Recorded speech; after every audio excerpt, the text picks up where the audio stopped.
In today's video, I'm going to teach you how to know who removed you from a Microsoft Teams meeting. If you were suddenly removed from a meeting and you're trying to figure out what happened, there are a couple of places in Teams you can check.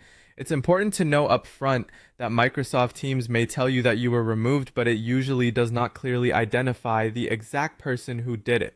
So in this walkthrough, I'll show you the best ways to look for clues and confirm any meeting activity that might help. Start by opening Microsoft Teams. Once you're in, go to the chat section.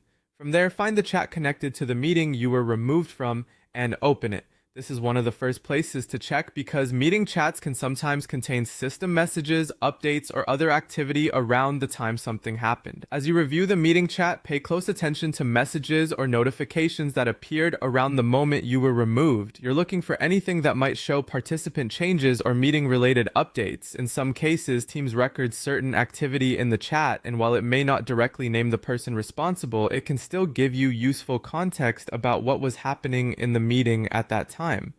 If you're the meeting organizer or if you have the right permissions, the next place to check is the meeting attendance information.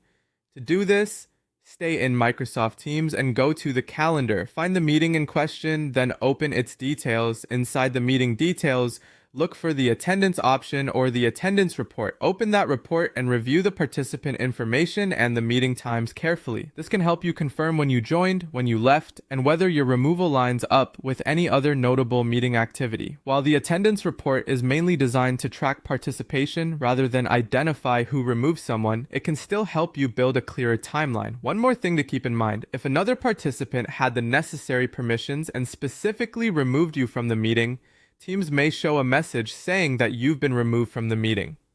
However, in most cases, that notification does not name the person who removed you.